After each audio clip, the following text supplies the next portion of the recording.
छानबिन पछाडि गल्ती भयो भने रामरी खतिवडा जस्तो सुकै सजाय मेरो गल्ती देखियो भने सजायको भागी बन्न तयार छ मान्य सदस्यहरू। यो रिपोर्ट दिएको थिएन मैले त्यहाँ, अनि रिपोर्ट पाइन भनेर इन्टरभ्यू दिने मन्त्रीले राज्य व्यवस्थाले यसो गर्यो भन्ने रिपोर्ट तपाईहरुको अगाडि मैले दिएको हो कि हैन? तपाईले हेरेर यो ठीक छ भने हो कि हैन?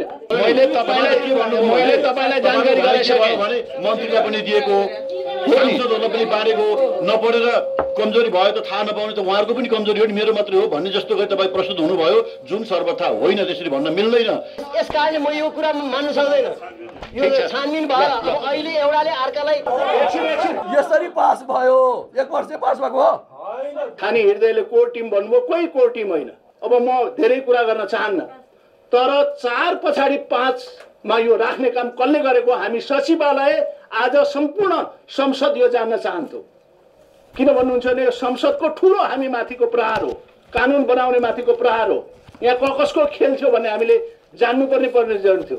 यहाँ त के आयो, माननीय सभापतिले मैले सोधे के छ, ठीक छ, यो चलनै हो। अघि माननीय कृष्ण गोपालको कुरासँग म सहमत छु र मलाई त्यस दिन बिहान एउटा मिटिङ थियो माननीय रघुजी पन्त, म दिलेन्द्र बडु, अघि थानी हृदयले कोर टिम भन्नुभयो, कोही कोर टिम होइन।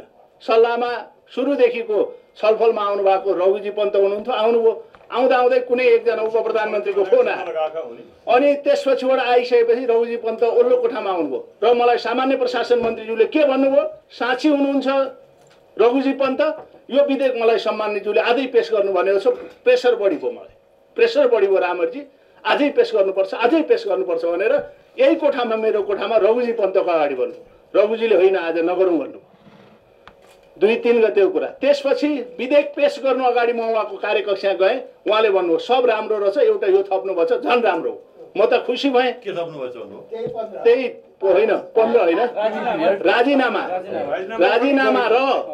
राजीनामा थपेको अवकाश मात्रै थियो, राजीनामा र अवकाश भन्ने थप्यो। अनि निजामती कर्मचारी मात्रै थियो, निजामती कर्मचारी सरकारी र अन्य निजामती र अन्य सरकारी थप्यो। ल धन्यवाद यार, तपाईले बडा राम्रो गर्नुभएको छ भने मन्त्रीज्यूले मलाई धन्यवाद दिनु। लीलानाथ श्रेष्ठ पनि हुनुहुन्थ्यो। अनि मैले यो तपाईँ हेर्नुहोस् है भने उहाँले हेर्नुभयो, मिराजी पनि त्यस दिन चाहिँ हुनुहुन्थ्यो जस्तो हुनुहुन्थ्यो। तपाईँ यो रिपोर्ट दिएको थिएन मैले त्यहाँ, अनि रिपोर्ट पाइन भनेर इन्टरभ्यू दिने मन्त्रीले राज्य व्यवस्थाले यसो गर्यो भन्ने रिपोर्ट तपाईहरुको अगाडि मैले दिएको हो कि हैन? तपाईले हेरेर यो ठीक छ भने हो कि हैन? हो, तपाईँ सुन्नु नि त। अनि रिपोर्ट भनेको के हो त?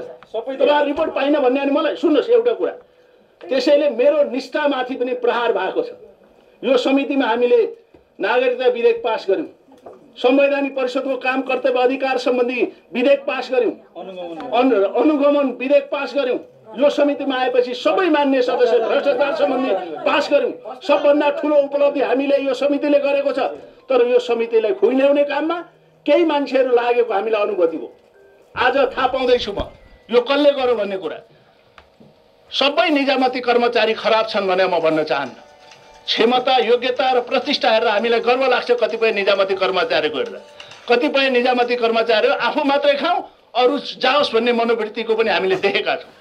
त्यसलाई कन्ट्रोल गर्न पनि हामीले कुलिङ पिरियड ल्याउन खोजेका हौँ। त्यो बापत हामीले कत्रो भनाइ खानु पर्यो, कठिनाइ खानु पर्यो, बेइज्जती भोग्नु पर्यो सार्वजनिक रूपमा। हामी चाहिँ यो जस्ताको तस्तै छ भनेर लाने, बिचमा चाहिँ तोउने काम गर्नुहुन्छ। यो गम्भीर अपराध हो, अक्षम्य अपराध हो।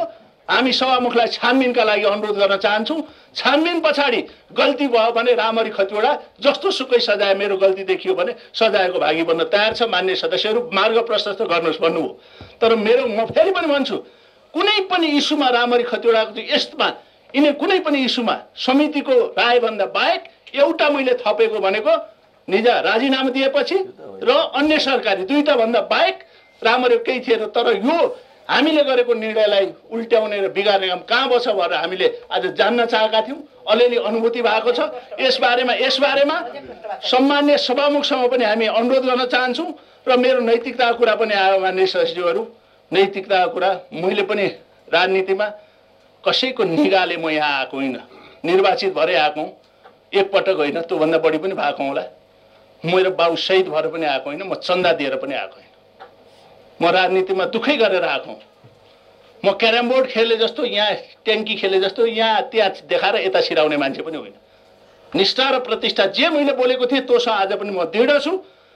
कानुन बनाउने काम गाह्रै हुन्छ, मलाई पनि थाहा छ। तर म माथि आक्रमण प्रहार भएको छ। हिजो अस्तिदेखि नै म देखिरहेको छु। सभापतिको मान्य सदस्यहरू, तपाईँहरूसँग म सधैँ बिहान उपसमिति मिटिङमा पनि 9 बजेदेखि राति 10 बजेसम्म म चाहिँ बसेको छु, प्रत्येक दिन बसेको छु। भएका निर्णयहरू गलत कामले व्याख्या गर्ने, हामीलाई थाहा नदिकन यो हुन सक्छ, यो एकदम गम्भीर अपराध भएको छ। यो कुराको छानबिन हुनुपर्छ। म अर्को कुरा पनि तपाईँहरूलाई अनुरोध गर्न चाहन्छु। म तपाईँलाई अर्को कुरा पनि म भन्दैछु त, तपाईँले यति कुरा मैले यति भनिसकेपछि तपाईँले अब होइन बुझ बजाउने काम नगर्नु होला। म अर्को कुरा पनि हामीले थप्यौँ। फेरि तपाईँलाई अनुरोध गर्न चाहन्छु, मान्य रघुजी पन्तले के भन्नुभयो भने यो विधेयक लागू भइसकेपछि 35 दिन पछाडि स्वत लागू हुने भन्ने शब्द राख्नुभयो। मैले मानिनँ। मान्य उहाँ पनि हुनुहुन्थ्यो।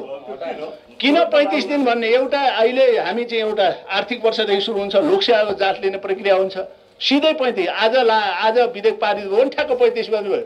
त्यो पनि मैले हटाएको हुँ। मान्य दिलेर बढी हुनुहुन्छ। कहीँ यस्ता शब्द आएका थिए। आज तपाईँहरूलाई स्पष्ट पार्न चाहन्छु, किनभने मेरो निष्ठामाथि, मेरो प्रतिष्ठामाथि, मेरो इमान्दारितामाथि प्रहार गर्ने काम सोसल मिडियादेखि मिडियामा र सारा भएको छ। अघि मलाई फेरि पनि कृष्ण गोपाल मान्यलाई धन्यवाद दिन चाहन्छु। गाउँका जनता पनि जनता हुन हेरेका छन्। साँच्चै बदमासी गरेको रहेछ क्या मान्य सभापतिले भन्ने भान भएको छ, त्यो क्लियर गर्न चाहन्छु। त्यसैले मान्य सदस्यहरू, आज अब हामी धेरै कुरा गर्न चाहदैनौँ। हामीले केही कुरा गरेका छौँ। यो बारेमा छानबिनका लागि हामीले आग्रह गरेका छौँ। 1-2वटा कुरा म आज पढेर सुनाउन चाहन्छु। हाम्रो कुराहरू केही छ? अब होइन, तपाईँहरू एउटा कुरा मन्त्रीजीलाई हामी बोलाउँछ एकछिन। माने सुन्नु न, म तपाईँलाई म एक मिनट केही भन्न खोजेको छैन। तपाईँले जे विषय राख्नु मैले तपाईँ बुझेँ। म मन्त्री बैठक क्लियर भएन। किन भएन भने यो समितिमा छलफल भयो, सार्वभौम सत्ता सम्पन्न यो समितिमा तपाईँको ऐन निर्माणका सवालमा यहीँभित्र छलफल भयो। छलफल भएर जे सहमति भएको छ त्यो सहमतिलाई प्रतिवेदनमा उल्लेख गर्ने कुरामा कहाँबाट कसले म्यानिपुलेट गर्यो र तपाईँले राख्न खोज्दा कसले तानेर निकाल्यो तपाईँले भनिदिनु पर्यो। यति कुरा तपाईँले बुझ्नुभयो। यो छानबिन गर्न सभामुखलाई मैले आग्रह गरिसकेको छु। म त्यतातिर सभामुखलाई सम्पूर्ण तपाईँले बुझी अहिले फेरि बुझ बजाउँदै हुनुहुन्छ मान्यज्यू। म यति अब म एउटा कुरा भने, उहाँहरूको आज मन्त्री आएपछि मात्रै उहाँहरूलाई बोल्न दिने। मन्त्रीले पनि केही कुरा उठाउनु भएको छ। मान्य सभापतिले मसँग यो गर्यो त्यो गर्यो के भनेर मैले त्यसमा स्पष्ट पारेँ। मन्त्रीज्यूलाई बोलाएर पनि हामी छलफल गर्छौँ। मुख्य सचिव, तपाईँहरूलाई आज होइन, ठिक छ, तपाईँहरूलाई पनि आज बोलाउनुको कारण पुलिङ पिरियडको सन्दर्भमा तपाईँहरूको पनि चासो थियो। सहयोग एउटा एक मिनट मान्ने के भन्नु पर्यो भने मैले यहाँ तयार गरेको प्रतिवेदन सबैको हातमा बाँडेको थिएँ। नपढ्ने कुरा त तिम्रो कमजोरी भयो नि। तपाईँलाई एउटा कुरा मस्यौदा त हामी यो छलफलमा हामी बस्छौँ। तपाईँलाई भएको निर्णय तपाईँलाई सबै थाहा छ। मैले भनिसकेँ त, प्रतिवेदनमा राख्ने दायित्व, त्यसको कमजोरी भयो भने त्यसको कमजोरीको जिम्मेवारी तपाईँले लिनु पर्यो नि, सचिवले लिनु पर्यो। मैले तपाईँलाई जानकारी गराइसकेँ भने मन्त्रीलाई पनि दिएको, सांसदहरूलाई पनि बाँडेको, नपढेर कमजोरी भयो त थाहा नपाउने त उहाँहरूको पनि कमजोरी हो नि, मेरो मात्रै हो भन्ने जस्तो गरी तपाईँ प्रस्तुत हुनुभयो, जुन सर्वथा होइन, त्यसरी भन्न मिल्दैन। यसको नैतिक जिम्मेवारी सिँगै समितिभित्र भएको प्रत्येक दफामा भएको छलफल र भएका सहमतिहरू जस्तोको तस्तै प्रतिवेदनमा उल्लेख गर्ने काम यहाँले गर्नु पर्थ्यो। यता बाँडेको थिए, त्यहाँ पढेको थिए, उसले पढ्यो, उसले मान्यज्यू, तपाईँ पनि यही समितिको सदस्य हो। तपाईँ कतिखेर समितिमा आउनु भएको छ? पछि आउनु यति भने कुनै व्यक्तिप्रति लक्षित छैन यो कुरा। म यति भने जिम्मेवारी हामीले समितिभित्रबाट खोज्नु पर्छ। तपाईँले होइन, समितिमा भएको गल्ती कमजोरी समितिले खोज्दैन। मान्यज्यू, सभामुखलाई जान्छु। मान्य सदस्यहरू, आज राज्य व्यवस्था तथा सुशासन समितिको 83औं बैठक बस्यो। हामी झन्डै आज 3-4 घन्टे बस्यौँ। 11 बजेदेखि मिति 2082 असार 15 गते सङ्घीय संसद प्रतिनिधि सभामा प्रस्तुत भई सर्वसम्मत पारित भएको सङ्घीय निजामती सेवाको गठन, सञ्चालन र सेवा शर्त सम्बन्धमा व्यवस्था गर्न बनेको विधेयक 2080 को दफा 82 को उपदफा 3 पछि उपदफा 4 थपी कायम गरिएको उपदफा 4 मा निजामती कर्मचारी र अन्य कर्मचारीको सेवाबाट राजीनामा दिएको वा अवकाश भएको कर्मचारीले सेवाबाट अवकाश भएको मितिले 2 वर्ष अवधि पूरा नभई कुनै पनि संवैधानिक वा सरकारी नियुक्ति पाउने छैन भनी समितिको प्रतिवेदन व्यवस्था गरेको र पारित गरेको यो विषयमा आजको बैठकमा अनुसार पारित भएको विषय हो। त्यतिखेर पारित भएको विषय हो। उक्त दफा 4 लाई निष्क्रिय होइन सर्वसम्मतिबाट उक्त दफा 4 लाई निष्क्रिय गराउने गरी सोही विधेयकको उपदफा 4 पछि उपदफा क्रम मिलाउँदा कायम हुने उपदफा 5 राख्नु नपर्ने विधेयकको व्यवस्थालाई यथावत राखेको कारणले यो विधेयक समितिको प्रतिवेदनको उपदफा 4 ले गरेको व्यवस्थालाई र भावनालाई कुठाराघात हुने गरी उपदफा थपी पारित भएको कारण राज्य व्यवस्था तथा सुशासन बैठकले उक्त 82 को कुलिङ पिरियड सम्बन्धी व्यवस्थालाई समितिले पास गरेको भावना अनुसार प्रतिवेदनको बुँदा 43 मा आवश्यक संशोधन गर्ने व्यवस्था मिलाइदिनु हुन राष्ट्रिय सभालाई हार्दिक अनुरोध गर्ने निर्णय गरियो। एकछिन है म यो भन्छु। अर्को छ एकछिन है अर्को सुन्नुहोस्। सङ्घीय निजामती सेवाको ल त्यो हटाइयो र संशोधन हटाएर संशोधन। सङ्घीय निजामती सेवाको गठन सञ्चालन र सेवा शर्त सम्बन्धमा व्यवस्था गर्न बनेको विधेयक 2080 को दफा 82 मा निजामती कर्मचारी र अन्य सरकारी सेवाबाट राजीनामा दिएको वा अवकाश भएको कर्मचारीले सेवाबाट अवकाश पाएको मितिले 2 वर्ष अवधि पूरा नभई कुनै पनि संवैधानिक वा सरकारी नियुक्ति पाउने छैन भन्ने विषयलाई समितिबाट विधेयकको प्रतिवेदन तयार पार्दा निष्क्रिय गर्ने गराउने गरी समितिको सचिवालय संघीय मामिला तथा सामान्य प्रशासन मन्त्रालय र कानुन मन्त्रालयका प्रतिनिधिले भाषा लेख्ने काममा भएको कार्य कानुन निर्माणको हिसाबले षड्यन्त्रपूर्ण दुर्भाग्य देखिएको हुँदा उक्त कार्यमा को व्यक्ति को कति गल्ती र अपराध हो त्यसमा उच्च स्तरीय संसदीय छानबिन समिति गर्न राज्य व्यवस्था समिति व्यवस्था मिलाउन संघीय संसदका सभामुखज्यूलाई अनुरोध गर्ने निर्णय गरियो। सभामुखज्यूलाई अनुरोध गरियो। मान्यज्यू केही कुरा राख्ने अनुमति मैले पाऊँ हजुर? मैले एउटा सुझाव राख्छु त्यसपछि गरौँ। सरज्यू म सुझाव राखौँ ठीक छ? यसमा सुझाव मैले एउटा यो दफा यसको दफा 2 मा मेरो सुझाव छ है। एकैछिन है 2 मा 1 मा धेरै छैन। 2 मा के छ भने संघीय निजामती सेवाको गठन सञ्चालन र सेवा शर्तका सम्बन्धमा व्यवस्था गर्न बनेको विधेयक 2080 को दफा 82 मा निजामती कर्मचारी वा अन्य सरकारी सेवाबाट राजीनामा दिएको वा अवकाश भएको कर्मचारीले सेवाबाट अवकाश भएको मितिले 2 वर्ष अवधि पूरा नभई कुनै पनि संवैधानिक वा सरकारी पदमा नियुक्ति पाउने छैन। यहाँसम्म ठिकै छ भन्ने विषयलाई समितिबाट विधेयकको प्रतिवेदन तयार गर्दा निष्क्रिय गर्ने गराउने गरी यहाँनिर ध्यान दिन म आग्रह गर्छु सभापतिज्यू गर्ने गरी भएकाले उक्त कार्य कानुन निर्माणको हिसाबले षड्यन्त्रपूर्ण भएको दुराशयपूर्ण देखिएको हुँदा उक्त कार्यको को व्यक्ति के गल्ती वा अपराध भएको हो त्यसको उच्च स्तरीय संसदीय समितिबाट छानबिन गर्ने व्यवस्था मिलाउन संघीय संसदका सभामुखलाई अनुरोध गर्ने निर्णय गरियो भन्दा उपयुक्त हुन्छ। किनभने हामीले यो मन्त्रालय यसो त्यसो भनेर हामीले अहिले ठिक छ मिल्दैन। ल त्यही तपाईँकै शब्द ल उहाँको शब्दलाई गरिदिउँ है त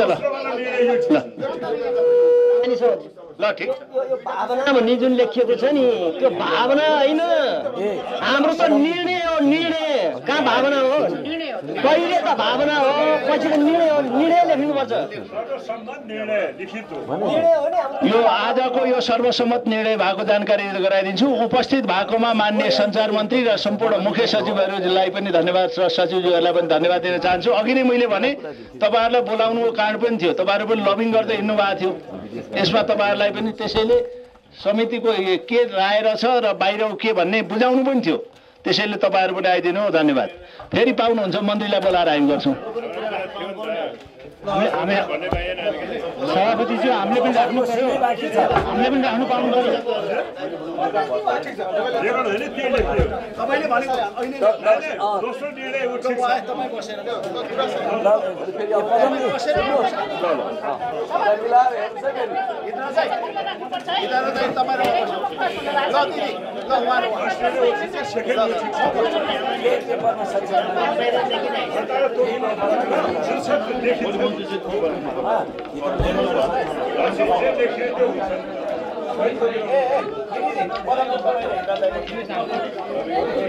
अब जहाँसम्म हाम्रो कार्यक्षेत्रको विषय छ प्रतिवेदन लेखनको विषय, यो प्रतिवेदन लेखन हामीतर्फ फर्किरहँदाखेरि प्रतिवेदन लेखनमा उपसमितिको प्रतिवेदन लेखन र समितिको प्रतिवेदन लेखनमा प्रत्यक्ष रूपमा हाम्रो संलग्नता छैन। किन छैन भने उपसमितिको प्रतिवेदन लेखनको क्रममा जब सुरु भइसकेपछि सचिवज्यू र म हामी यहाँबाट फर्किँदै गर्दा सचिवज्यूले मलाई सोध्नु भएको थियो कि प्रतिवेदन कसले लेख्छ। त्यसपछि हजुर सचिवालयले लेख्छ या कसैले लेख्छ म सोध्छु भोलि भनेपछि मैले समितिको सचिवालयमा प्रतिवेदन कसले लेख्छ भनेर सोधेकी थिएँ। त्यो बेलामा समितिको सचिवालयले प्रतिवेदन तयारी गर्दै गरेको भनेर आइसकेपछि समितिको प्रतिवेदन चाहिँ उहाँहरूले लेख्ने रहेछ, हाम्रो काम भनेको डिफेन्स गर्ने रहेछ सरकारको तर्फबाट भनेर म त्यो काममा हामी इन्भल्भ भएको हो। त्यसपछि उपसमितिको प्रतिवेदन उपसमितिमा दफावार छलफल भयो। उपसमितिमा दफावार छलफल हुँदाखेरि मान्य उपस्थित हुनुभएका 11 जना सदस्यहरू मध्ये कति हुनुहुन्थ्यो कति हुनुहुन्थेन, विभिन्न दफामा हामी बिहानदेखि बेलुकासम्म बसेर सहमति कायम गर्दै संशोधन गर्दै हटाउँदै गएका हौँ। त्यो सन्दर्भमा संशोधन गर्ने क्रममा हामीले जुन उपसमितिको प्रतिवेदन तयार भयो सचिवालयबाट त्यो प्रतिवेदन पढ्दाखेरि जुन हामीले त लेखिरहेछौँ त्यो लेख्दाखेरि जुन विषय झिक्ने भनिएको हो यहाँबाट सहमति भएको हो त्यो विषय झिक्ने गरी र जुन विषय थप हुने भनिएको हो उपसमितिबाट त्यो विषय थप हुने गरी सचिवालयले तयार गरेको प्रतिवेदन यहाँ पेश भएको होला जस्तो लाग्छ। त्यो प्रतिवेदन तयार गर्दा पनि समितिको सचिवालयले प्रतिवेदन तयार गरिसकेपछि हामीले एक लेभलमा पढेको हो तर फाइनलाइज हामीले गरेको होइन। उपसमितिको प्रतिवेदनको सन्दर्भ मैले यति नै जाहेर गरेँ। अब म समितिको प्रतिवेदनको सन्दर्भमा आउँछु। समितिको प्रतिवेदन पेश भइसकेपछि जुन पेश भइसकेपछि एउटा छलफल राखिएको थियो। त्यो छलफल राखिसकेपछि 28 गतेको छाप लागेर मस्यौदा समितिको प्रतिवेदन भनेर हामीलाई पनि बाँडिएको थियो। त्यो बाँडेको सन्दर्भमा मलाई लाग्छ त्यो मिटिङ 28 गते नबसेर 2 गते बसेको हो कि जस्तो लाग्छ। म कन्फ्युज भएको पनि हुन सक्छु। मैले डायरीमा मिति त लेखेको छु, मैले त्यो मिति हेरेको छैन अहिले। त्यो आधारमा म ठ्याक्कै डेट भन्न नसकाउँला, तर 11 बजेतिर हामी त्यो छलफलमा बसेको थियौँ। त्यो छलफलमा बसेको दिन हाम्रो अर्को विधेयकको बारेमा सैद्धान्तिक छलफल पनि थियो। त्यसपछि त्यो प्रतिवेदन आइसकेपछि कुलिङ पिरियडको विषयमा व्यापक छलफल भएको हो।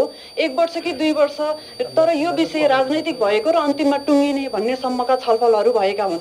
त्यो छलफल हुँदै गर्दा प्रतिवेदन तयारी त पहिले नै समितिको सचिवालयले एक लेभलको ड्राफ्ट प्रतिवेदन बाँडिसकेको सन्दर्भमा सामान्य प्रशासन मन्त्रालयले या कानुन मन्त्रालयले त्यो प्रतिवेदन तयार गर्यो कि गरेन भन्ने क्वेसन त्यहाँ पनि उठ्छ। किनभने हामीलाई त प्रतिवेदन बाँडिएको प्रतिवेदनमा हामीले छलफल गरेको हो समितिमा पनि, तर समितिमा दफावार छलफल चाहिँ नभएको हो। उपसमितिबाट आएको प्रतिवेदनमाथि छलफल हुँदै गर्दा मान्य सभापतिज्यू छलफल हुँदै गर्दा उपसमितिको प्रतिवेदनले जे विषय भन्यो त्यो विषयमा कन्ट्राडिक्ट देखियो भनेर त्यो जुन 82 को 4 थप गर्ने भनेको ठाउँमा तर नेपाल सरकारले गर्ने कूटनीतिक नियुक्ति वा नेपालको संविधान बमोजिम न्याय परिषदको सिफारिसमा न्यायाधीश पदमा हुने नियुक्ति पाउन यस उपदफाको व्यवस्थाले बाधा परेको मानिने छैन भन्ने विषय संविधानको मौलिक हकसँग पनि बाजिने भएको भएर सम्बन्धित कानुनले नै हेर्छ यो चाहिँ नराखौँ भनिसकेपछि यो तर खण्ड हटाउने भनेर सहमति भइसकेपछि यो जुन 82 को उपदफा 4 त्यो थप गर्ने भनिसकेपछि क्रम संख्या मिलाउँदा हुन आउने उपदफा 5 को सन्दर्भमा मेरो नलेजमा आएसम्म छलफल भएकै छैन। अब छलफल नभएकै सन्दर्भमा त्यो विषय जुन समितिमा उपसमितिमा छलफल भएन, त्यो हटाउने भनेर छलफल भएन, समितिमा त्यो विषय हटाउने भनेर छलफल भएन, हामीलाई यो हटाउनुपर्छ भनेर निर्देशन भएन भने जुन संलग्नता भयो मैले प्रतिवेदन हेर्ने क्रममा म जुन संलग्नता भएँ त्यो विषयमा मेरो चाहिँ मैले त निर्णय भएको विषय थप्नुपर्ने विषय घटाउनुपर्ने विषय भनेर आउँदै गर्दा मैले त मेरो डायरीलाई ट्याली गरेर प्रतिवेदन हेर्छु नि हजुर। त्यसरी डायरीलाई चाहिँ ट्याली गरेर प्रतिवेदन हेर्दै गर्दा 82 को 4 अहिले साविकको 4 अहिले चाहिँ क्रम संख्या मिलाउँदा हुन आउने 5 को क को विषय कहीँ पनि चलेकै छैन हजुर। एउटा चलेको भनेको नेपाल सरकारको पूर्व स्वीकृति नलिई भन्ने विषय हटाउने भन्ने सन्दर्भदेखि बाहेक अन्य चलेकै छैन। अब 5 को यो जुन सम्म बाहेक भन्ने शब्द भन्ने विषय छ यो 2080 सालमा संसदमा पेश भएको मूल ओरिजिनल डकुमेन्टमा जस्तो थियो अहिलेसम्म जस्ताको तस्तै बाँकी रहेको बेहोरा पनि म अनुरोध गर्छु। हामीसँग मूल प्रतिवेदनको कपी पनि छ र त्यो कपी पक्कै पनि माननीय मन्त्रीज्यू तत्कालीन मन्त्रीज्यू यहीँ हुनुहुन्छ, माननीय मन्त्रीज्यूले सम्भवतः साइन गरेको र निर्णय गरेको ओरिजिनल फाइल हाम्रो मन्त्रालयमा हुनुपर्छ, कानुन शाखामा हुनुपर्छ जस्तो लाग्छ मलाई। त्यसबाट पनि आउँछ। अब यसमा अर्को थप विषय पनि म यहाँ निवेदन गर्न चाहन्छु। यस सन्दर्भमा समितिबाट निर्णय भयो। निर्णय हुँदाखेरि मैले अनेस्टली भन्नुपर्छ 2 वर्षको कुलिङ पिरियडका सन्दर्भमा निर्णय भएको हो। तर त्यो निर्णय हुँदै गर्दा त्योसँग सम्बन्धित अन्य दफाहरूको प्रभाव असर के पर्छ र ती दफाहरू हटाउने कि नहटाउने भनेर हामी प्रतिवेदन हेर है भनेका मान्छेहरूलाई स्पष्ट निर्देशन आजसम्मको मितिमा प्राप्त भएको छैन। एउटा विषय हटाएपछि तपाईहरुलाई कहिलेकाहीँ यसको प्रभाव यो पर्छ मिल्छ मिल्दैन भने अरु बेला त तपाईहरु भन्नुहुन्थ्यो नि। होइन हजुर, म यो विषयमा भन्छु। म के भन्छु भने यो उमेर हदको सन्दर्भमा एउटा विषय उठेको थियो। उमेर हद कार्यान्वयनका सन्दर्भमा यो समितिको सचिवालयबाट आएको निवेदन प्रतिवेदनका सन्दर्भमा मैले यो उमेर हद कार्यान्वयन गर्न पेन्सन पट्टा बनाउने निकायमा पनि बसेको भएर यो उमेर हद कार्यान्वयन गर्न सकिन्न, हामीलाई चाहिँ कानुन कार्यान्वयन योग्य ल्याइदिनुस् न, किनभने त्यो चलेको दफा थियो हजुर।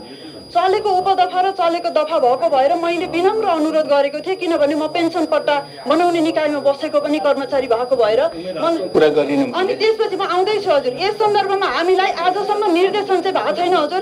फोन पनि भोलि चेक होला, म्यासेज पनि भोलि चेक होला। यो विषयमा चाहिँ स्पष्ट समितिको सचिवालयले तयार गरेको प्रतिवेदन उप छलफल गर्दाखेरि हामी मान्य सदस्यहरू बाहेकको अवस्थामा छलफलमा बसेका पनि छैनौँ हजुर। समितिको सचिवालयले हामीलाई आऊ तिमीहरू छलफलमा बस्नुपर्छ पनि भनेन। केही समय अगाडि आधी घण्टा 45 मिनट अगाडि आएर केही सामान्य छलफलहरू भएका हुन्।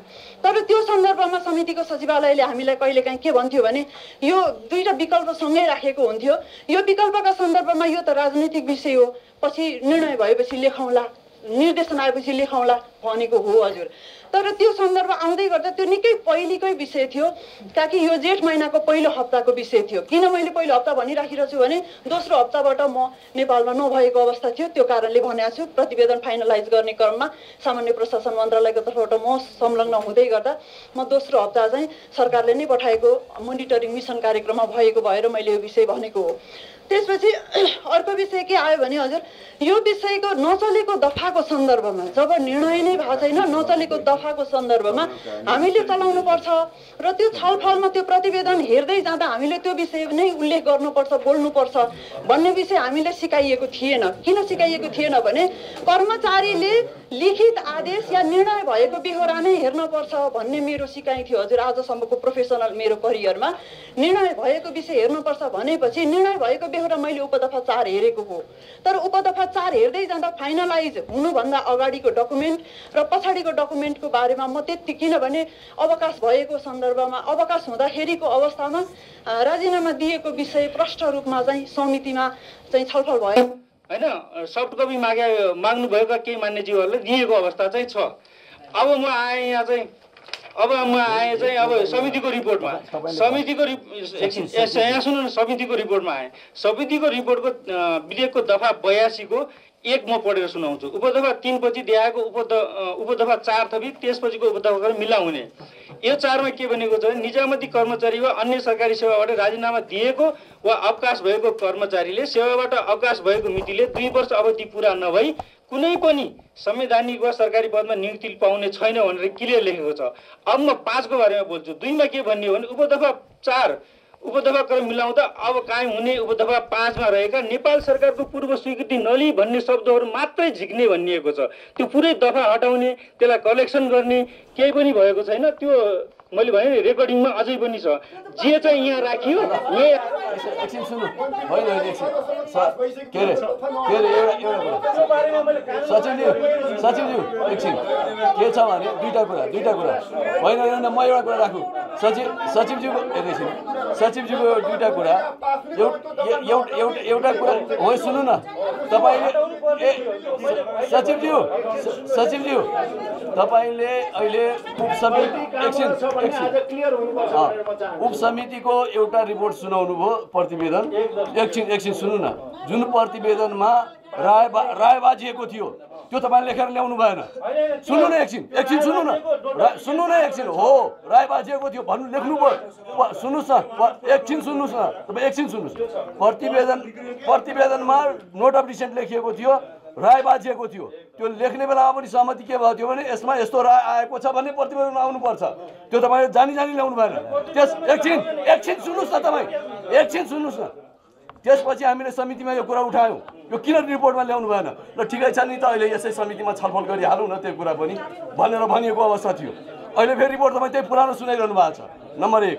नम्बर 2 के हो भने तपाईँले चाहिँ जुन प्रकारले 4 जब लेखिसकेपछि 5 को बारेमा छलफल किन गर्नै पर्दैन भनेको, 5 त हट्यो भनेको, स्वतः हट्ने कुरा हो त्यो। तपाईँ सुन्नुहोस्, यो छलफलै गर्न पर्दैन भनेर भनेको। अनि तपाईँ चाहिँ होइन, त्यो पहिले हो, त्यो पहिले हो।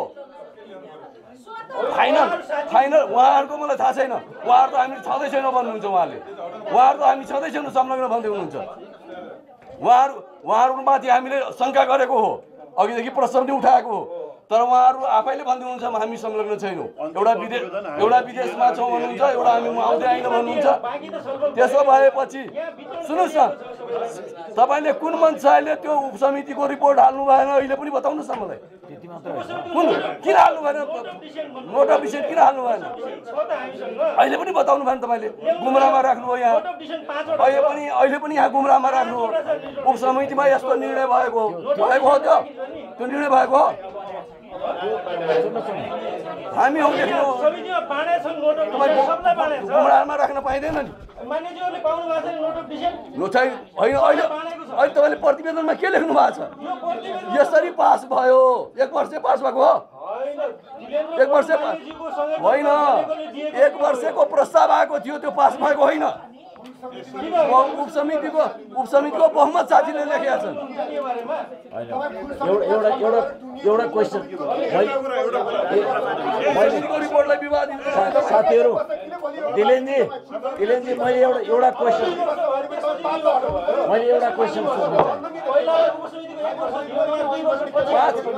4 लेखेपछि त 5 छलफल गर्नै पर्दैन भनेको।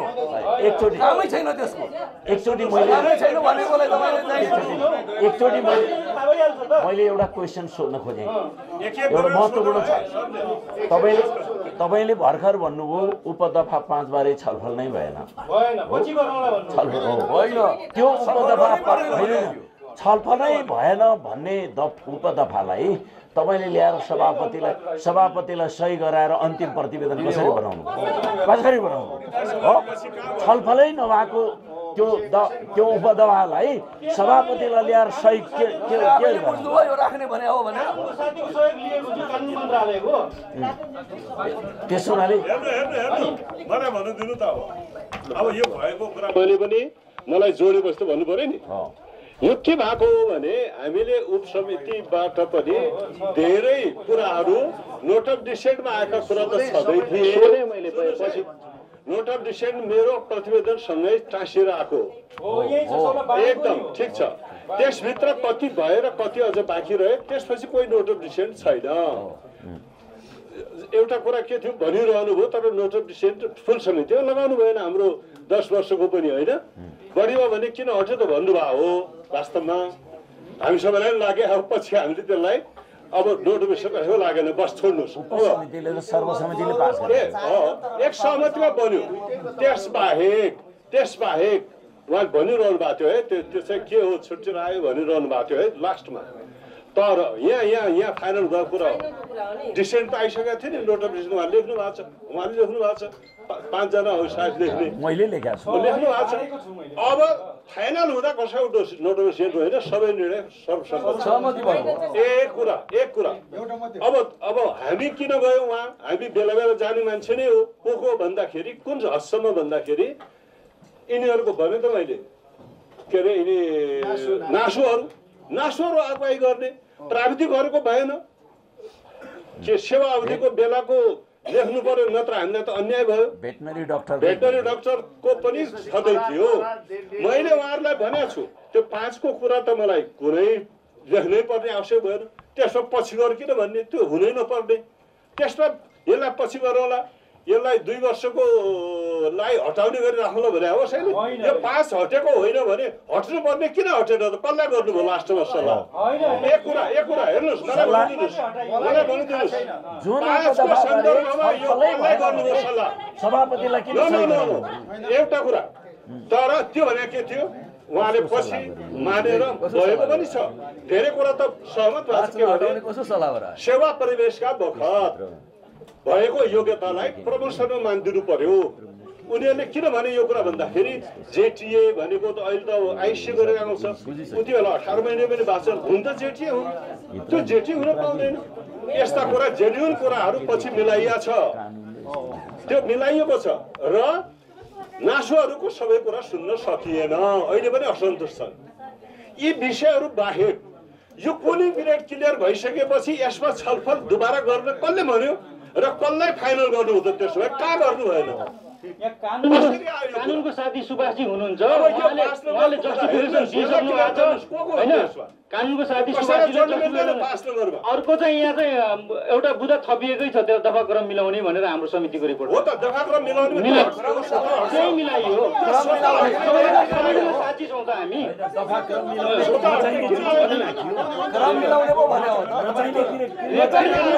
त्यस बेलामा भएको रेकर्ड हेरौँ न हजुर, सुन्यो भने थाहा भइहाल्छ त, अनि रेकर्डबाट थाहा भइहाल्छ सबै कुरो। मान्य सदस्यहरू गम्भीर त्रुटि छ यसमा, गम्भीर गम्भीर गम्भीर फेरि पनि भन्छु। 2 वर्ष हट्ने कुरा, 2 वर्ष हट्ने कुरामा कसलाई सल्लाह भयो? कहाँबाट हुन्छ? माथिको दफा क्लियर भएपछि त्यसलाई काट्न दफा हाल्ने अधिकार कसले दियो? रिपोर्टमा परेकै छैन हजुर, त्यो विधेयकमा थियो, विधेयकमा भएको सुभाषजीले भनिसक्नु भयो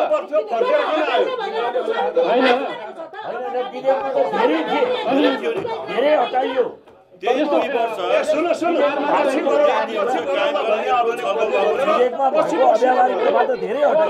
सबैको ध्यान चाहिँ त्यहाँ पुगेन कि, त्यहाँ ध्यान पुगेन, त्यहाँ पुगेन।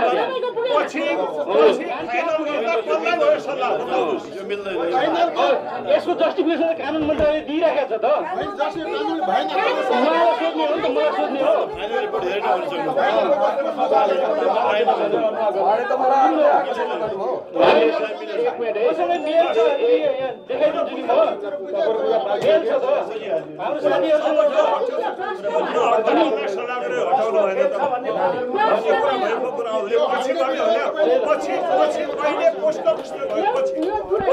कानुनसँग भइरहेछ, भन्नु न। कानुनसँग भइरहेछ अनि फाइनलमा त हजुर पनि हुनुहुन्थ्यो, रघुजी शिक्षा मन्त्रीजी पनि हुनुहुन्थ्यो, सभापतिजी पनि हुनुहुन्थ्यो, अनि सबै त्यही छ त, छलफलै भएको छ। हटाउने राख्नेमा म छैन है, म छैन, यस्तो होइन सभापतिजी समय बम्प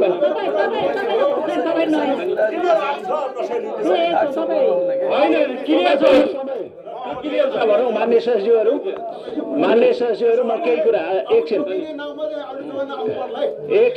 है, समयको मान्य सदस्यहरू म केही कुरा क्लियरै हुन्छ त। एकछिन एकैछिन है। मान्य सदस्यहरू म केही कुरा अनुरोध गर्न चाहन्छु, मान्य सदस्य।